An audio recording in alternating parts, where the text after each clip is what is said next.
Bonus material time.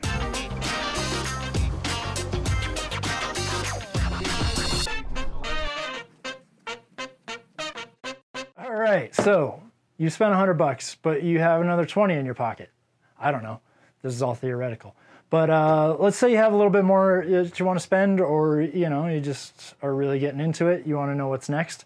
The first thing I would get, because all of this gets hard to carry out on the ice, is a sled. Jet sleds are great. Those type, they're kind of expensive. We got these for $7 at the Home Depot. Definitely works. Holds all of our stuff right now. If you have a shelter and all kinds of stuff, then you're going to need a bigger sled. But this will get you started. $7 for the sled. I think it was $5 for 100 feet of rope or something to tie around there.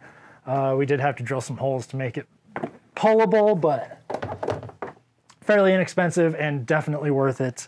Next thing I would take out there, towels. You'd probably have some old hand towels laying around. Pick some up at the dollar store. Invaluable. You get your hands wet before you handle the fish. You get your hands wet after you put bait on a hook. Dry them off, stick it in your pocket so it does not freeze up. It will get your pocket wet, but at least it'll stay warm and you can keep your hands dry all day long. You'll thank me later. Also, keeping things dry, rod holders. This one fits onto your 5-gallon bucket in the little gap in the seat. This one just sits on the ground. You can leave this one over a hole for a dead stick.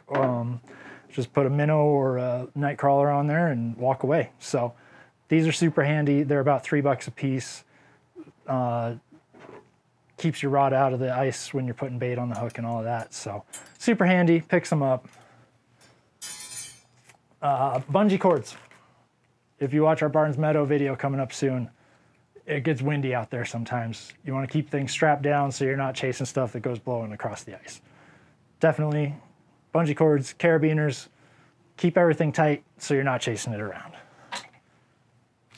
Also keep some Ziploc bags. These are great for trash. If you have wet gear, you can put it in a Ziploc, throw it in your bucket. It doesn't get everything wet, and you can pull it out to dry it all when you get home. Various purposes. You can keep fish in these. They don't weigh anything, and they don't take up much space, so great to have around.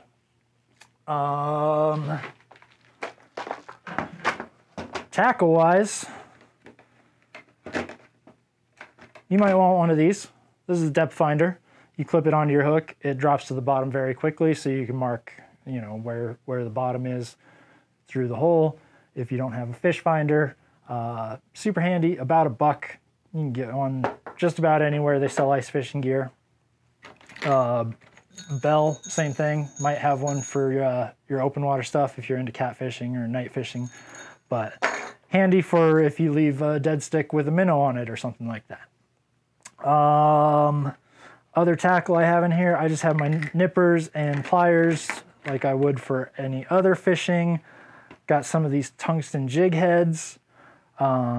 These are around $1 a piece. I've got pink, I've got green and orange and black and white in here. So just a variety of things to try to attract fish. If I'm not catching, I can switch those up.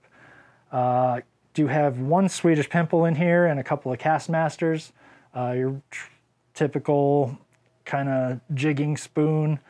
Have not used this yet, but probably put a little mealworm on there and I imagine it'll catch fish pretty quickly. So there's a few bucks worth of tackle that might be worth checking out.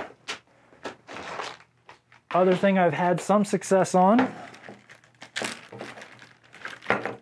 is these Gulp Alive waxies. If you don't have mealworms, don't feel like having live bait, if you're only going to go once or twice a year, pick some of these up. This is about $6 for the jar, but there's a ton of them in there and it'll last you forever. So that is an option for bait as well. And I've got pink power bait and salmon eggs and some other options in here that I have not used yet. So I think that's it. Go ice fishing, it's fun. Did not expect to get as into it as I did. So definitely check out our other videos. We've been to Dowdy so far and Lawn Haggler. We've got one coming up on Barnes Meadow. And then leave a comment. Let us know where else we should fish. We're thinking about Lake John or somewhere up in the Walden area. And then maybe down to 11 Mile or somewhere like that. But let us know where you think we should go. Leave us comments. Get entered to win that lanyard. I am Ben. This is Front Range Fishing. Have fun fishing.